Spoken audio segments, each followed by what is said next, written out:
अस्सलाम वालेकुम, मैं हूँ Tahira Furqan from traditional cakes. उम्मीद है आप सब खैर खैरियत से होंगे। तो आज जो हम केक बना रहे हैं वो तो हम बना ही रहे हैं, लेकिन जो स्टोरी है इस केक के पीछे वो आप लोग सुनेंगे तो हैरान रह जाएंगे कि क्या कभी कभी हम लोगों को किस कदर चैलेंजेस फेस करने पड़ते हैं। तो भाई ये बेसिकली इस केक की तो स्टोरी नहीं है, ये रिलेटेड है इस क्लाइंट की स्टोरी जिसका ये मैं केक बना रही हूँ। अच्छा जी, तो पहले इस केक की डिटेल आप लोगों को बताती चलूँ, वरना आप लोग भी सोचेंगे कि भाई जो केक बन रहा है सामने स्क्रीन पे जो वीडियो नज़र आ रही है उसके बारे में तो कुछ बता नहीं रही, प्रीवियस स्टोरी सुना रही है। ये है जी बेसिकली उनके बेटे का 6 मंथ का केक है जो उन्होंने मुझसे बनवाया था, और ये रमज़ान में उन्होंने मुझसे बनवाया था। अच्छा, तो ये उन्हें चाहिए था कि उससे उनके बेटे को शायद जिराफ पसंद है या उनको ख़ुद को कोई ऐसी थीम पसंद है, तो उनका ये कहना था कि भाई आप या तो जिराफ के शेप का केक बना दें। मैंने कहा भाई ये तो पॉसिबल नहीं, क्योंकि ज़ाहिर है मैं व्हिप्ड क्रीम केक्स बनाती हूँ। तो उन्होंने कहा अच्छा फिर कोई ऐसा सैम्पल दिखा दें। तो फिर मैंने एक केक दिखाया जिसमें जिराफ केक के ऊपर बैठा हुआ था और जिराफ का जो पैटर्न है वो केक के ऊपर अप्लाई किया हुआ था। जैसे आप लोगों ने स्टार्टिंग में पिक्चर देखी वो बेसिकली गूगल की पिक्चर थी, तो वो वाला केक हमने डन किया था। तो मैं ये उसी केक का काम कर रही हूँ। अब बात करते हैं कि कौन से प्रॉब्लम ऐसी है कि जो मैंने शायद अपने इस पूरे करियर में पहली बार फेस की, जो अब तक का मेरा बेकिंग करियर है उसमें पहली बार फेस की। तो भाई हुआ कुछ ये कि ये मेरी काफ़ी पुरानी क्लाइंट है, मतलब ये यूँ समझें कि इनके फैमिली वाले तक मुझसे केक बनवाते हैं। असल में इनकी सिस्टर इन लॉ मुझसे केक बनवाती थी। फिर जब इनके भाई की बात पक्की हुई तो इन्होंने उससे रिलेटेड केक्स भी मुझसे बनवाए। देन फिर मतलब भाभी के लिए केक बनवाना आई थिंक इंगेजमेंट में भी मुझसे बनवाया। और फिर जब वो भाभी उनकी घर पर आई तो उनकी बर्थडे थी तो उनके भाई ने भी कुछ 1-2 केक्स बनवाए। फिर इनकी बेटी पैदा हुई तो उसमें भी किसी ने केक बनवाया। तो मतलब इन शॉर्ट ये कि काफ़ी सारे केक बनवाए इन्होंने। और ये मेरी बेसिकली यूँ समझें कि बड़ी हिट जिसे कहते हैं क्लाइंट थी, कि मुझे ये याद होता था कि क्योंकि हमारे पास बहुत लोगों के मैसेजेस होते हैं, बहुत क्लाइंट्स होते हैं, तो सबके मुझे नाम याद नहीं रहते, लेकिन मुझे ये क्लाइंट का मैसेज देख के फ़ौरन क्लिक कर जाता था कि अच्छा ये बड़ी स्वीट क्लाइंट है जो थोड़ी ही देर में ऑर्डर बुक करने वाले लोगों में से एक है। खैर भाई इन्होंने मतलब जिस लड़की ने मुझसे केक बनवाया, इनकी ख़ुद की शादी पे जो कुछ केक्स थे वो मैंने बनाए। इनकी अपनी बर्थडे पे इनके हस्बैंड ने मुझसे केक बनवाया। तो ये काफ़ी चेन चलती आ रही थी, तो मुझे बड़ा यूज़ टू था कि अच्छा ये मेरी क्लाइंट है, इनका ऑर्डर आता है। मैं ये आपको डिटेल सबको इसीलिए मेंशन करी हूँ कि आगे जाके जो आप लोग स्टोरी सुनेंगे वो मेरे लिए भी हज़म करना ज़रा मुश्किल हो गई थी। लेकिन खैर बहरहाल बड़ा ही कोई एक सीन क्रिएट हुआ ये कि इनके बेटे का अकीका था। असल में इन्होंने मेरा ही एक केक देखा और उसके बाद उन्होंने मुझे कहा कि मेरे बेटे का अकीका है, और मतलब स्टेटस में मैंने लगाया था ना वो केक, तो इन्होंने देखते ही कहा कि भाई मेरे बेटे का अकीका है तो आपने ना same as it is cake मुझे ना 4 पाउंड में बना के देना है, 4 या 5 पाउंड में ना। और 14 दिसंबर आई थिंक इन्होंने मुझे डेट दी थी कि 14 दिसंबर को आपने मुझे बना के देना है। मैंने कहा ठीक है, मुझे 2 दिन पहले रिमाइंड करवाइएगा।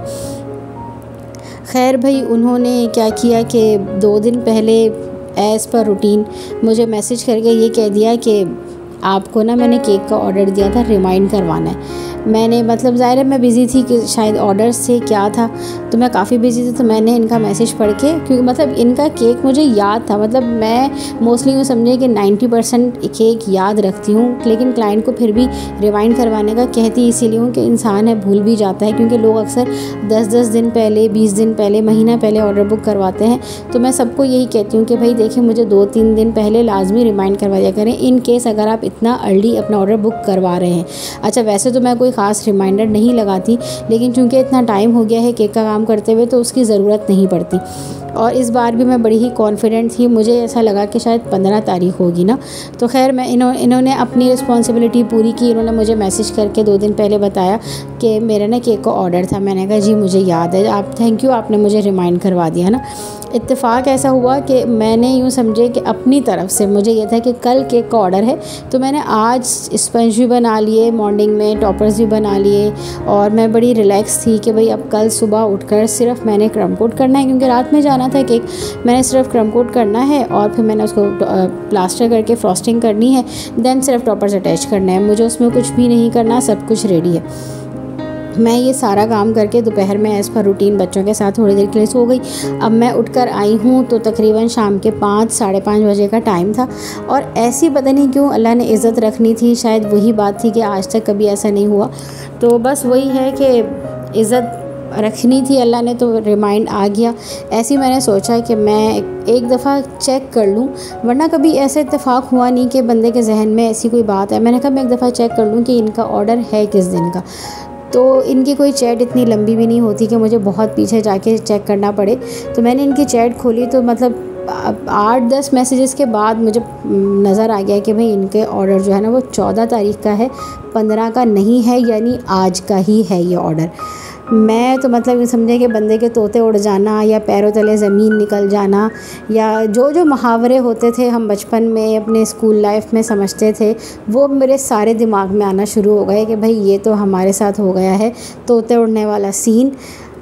खैर भाई मतलब एकदम से रैंडम सब फैमिली मेम्बर सामने ही खड़े होते, मेरे हस्बैंड, मेरी सिस्टर इन लॉ, ये सब। मेरे मुंह से एकदम रैंडम निकला कि यार केक का ऑर्डर तो आज का है, कल का नहीं है। अब वो ऐसा होता है कि मेरी नन जो है टॉपर्स वगैरह में मेरी हेल्प करती है और स्पंज भी वो बना के देती है ना। मोस्टली मतलब हम मिल के काम कर लेते हैं, तो ये उसके काम की एक पार्ट होता है कि यार उसने टॉपर्स भी रेडी करवाने होते हैं मेरे साथ, और स्पंज भी मोस्टली ऐसा होता है कि वो बेक करने के लिए रख देती है, तो मुझे कह देती है कि आप चेक कर लें या डिवाइड करना, ये सब चीज़ें ना। तो वो उसने मतलब मैं टेंशन में थी और वो मुझे एकदम रैंडम कहने लगी, भाभी मैंने तो अपना काम कर लिया, मैंने तो स्पंज भी आज टाइम से बना लिए थे और मैंने तो टॉपर्स भी बना लिए, मेरी तो टेंशन ख़त्म।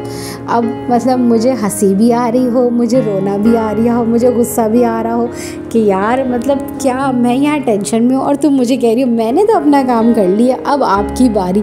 लेकिन वो बेचारी भी अपनी तरफ से तो सही कह रही थी कि देखिए भाभी, क्योंकि अक्सर ऐसा होता था कि वो मुझे डिले करती थी कि भाभी मैं अभी बना दूँगी, कल है ना। अच्छा मेरा प्रॉब्लम क्या है, मैं कहती हूँ भाई कल ऑर्डर है ना, आज सब कुछ रेडी कर दो, कल रात में जाएगा ना, आज स्पंज भी मुझे बना दो, मुझे टॉपर्स भी इन हैंड होने चाहिए, हर चीज़ मेरे पास लाइनअप होनी चाहिए। अब वो कहती है भाभी आपको बहुत जल्दी होती है हर काम की ना, बस मेरा है शुरू से मसला। मैं कहती हूँ मेरे पास आगे के लिए ना एक्स्ट्रा टाइम बच सके ताकि मैं उसमें और भी कुछ कर सकूँ ना, वरना समटाइम ऐसा होता है कि हम काम में इतने बिजी हो जाते हैं कि हमें कुछ और एक्स्ट्रा, जैसे हम पिक्चर्स लेनी है, वीडियोस बनानी है, कुछ भी XYZ, हम कुछ भी ऐसा काम इनोवेशन वाला नहीं कर पाते जब हमारे पास टाइम कम होता है। तो और वो मुझे कहती है कि भाभी मैं आपको रात में बना दूँगी, मैं आपको सुबह स्पंज बना दूँगी, जिस दिन केक होता है छोटा ऑर्डर होता है तो मैं आपको सुबह बना दूँगी, टॉपर्स भी। तो खैर वो तो बड़ी रिलैक्स हुई कि मुझे डांट नहीं पड़ने वाली, तो मैं फिर बहुत परेशान हुई। अच्छा असल मसला क्या था कि 5 साढ़े 5 बजे का टाइम था और क्लाइंट ने मुझे 8 बजे का टाइम दिया था कि आपने केक डिलीवर करना है। अच्छा जी, 3 घंटे का टाइम होता है। वैसे तो भाई जो लोग बेकिंग करते हैं उन्हें पता होगा कि 3 घंटे में आप क्रम कोट फ्रॉस्टिंग अर्जेंट बेसिस पे कर सकते हैं, और यकीनन मैंने भी किया ऐसा। लेकिन जो प्रॉब्लम आई वो मैं आप लोगों के साथ शेयर करती हूँ। हुआ ये कि भाई सर्दियाँ थी, जैसे मैंने मेंशन किया, मेरे ख्याल से दिसंबर का ही महीना था, मुझे जहाँ तक याद पड़ रहा है। सर्दियाँ थी और क्रीम जो थी हमारी वो थी फ्रीज़र में रखी हुई, क्योंकि वो बिल्कुल मतलब रॉक सॉलिड हो रही थी। अब समझ नहीं आया कि मैं क्या करूँ। मैं उसको वेट करने के लिए तो मतलब रख ही नहीं सकती थी।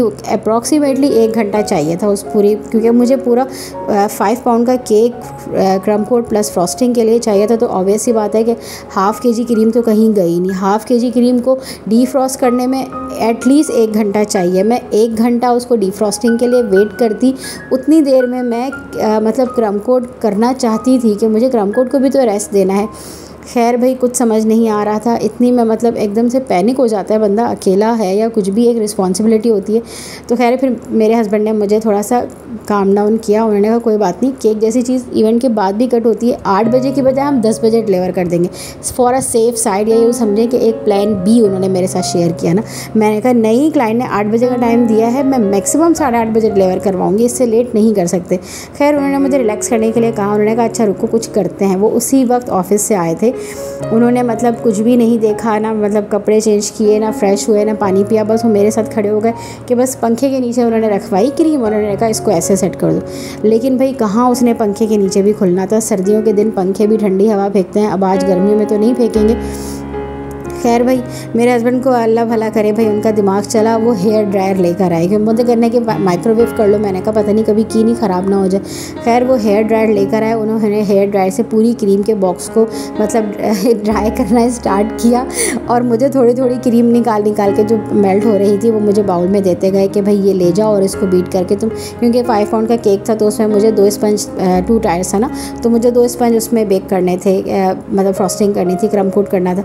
एक 6 इंच का पैन था और एक 8 इंच का था, तो मुझे करने की जितनी क्रीम निकल रही है एटलीस्ट तुम अपना काम स्टार्ट करो। तो तकरीबन मैं इन सब कामों के बाद 6:30 बजे, मुझे अच्छी तरीके से याद है 5:30 बजे जब ये पैनिक स्टार्ट हो, तो 6:30 बजे के टाइम मैंने अपना दोनों केक्स का क्रम कोट फाइनल करके फ्रिज में रखा। अब मुझे ये था एटलीस्ट मुझे 1 घंटा इसको रेस्ट देना चाहिए, क्योंकि 2 टायर्स हैं, अटैचमेंट है। लेकिन शुक्र है वेदर अच्छा था, गर्मी नहीं थी, सर्दी का मौसम था, और फ्लेवर जो था वो उनका वनीला चॉकलेट था। हाँ, चॉकलेट फ्लेवर फिर भी स्टेबल हो जाता है एज़ कम्पेयर टू वनीला में प्रॉब्लम मुझे पर्सनली फील ये होती है कि सोक करें और फिर उसको प्रॉपर्ली रेस्ट ना दें तो फिर वो वज़न कैरी नहीं कर पाता अपर टायर का ना।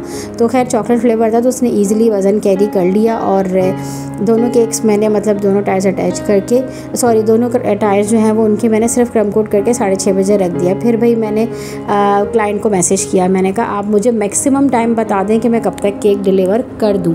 तो उन्होंने मुझे वही अपनी बात पे, क्योंकि ज़ाहिर है वो मतलब पंक्चुएट भी हैं और अच्छी क्लाइंट है, तो उन्होंने मुझे कहा कि 8 से 8:30 बजे के दरमियान आप कर दें, कोई इशू नहीं है। तो मैंने खैर उन्हें नहीं बताया उस वक्त कि क्या सिनारियो है जिससे मैं गुज़र रही हूँ, लेकिन खैर मैंने उन्हें कहा चलें ठीक है मैं अगर 9 बजे तक कर दूँ, उन्होंने कहा कोई मसला नहीं। लेकिन खैर अल्लाह का शुक्र है, उन्होंने मुझे कहा कि 9 बजे अगर करना है तो आप हॉल में डायरेक्ट कर दें। तो अल्लाह का लाख शुक्र था कि 9:30 बजे मैं हॉल में थी, और वो जो क्लाइंट थी वो कहने यार थोड़ा सा लेट हो गए, बच्चे के साथ निकलना मुश्किल हो रहा था, तो मैं अभी 10 मिनट में पहुंचती हूँ आपके पास ना। तो खैर मैं पहले पहुंच गई और क्लाइंट बाद में पहुंची। तो बहरहाल बातों में ये वाला केक हमारा रेडी हो गया है। जो दूसरा केक है जिसकी स्टोरी थी वो भी आप लोगों को इन दी एंड नज़र आ जाएगी वीडियो में। ये थी मेरी स्टोरी जो पूरी 6 साल की करियर की मेरी पहली वाहिद स्टोरी थी। अल्लाह ना करे आगे कभी ऐसा सीन हो। मुझे दीजिए इजाज़त, आप लोग एंजॉय कीजिए वीडियो, अपना बहुत ख्याल रखिएगा। मिलते हैं नेक्स्ट वीडियो में, तब तक के लिए अल्लाह हाफ़िज़।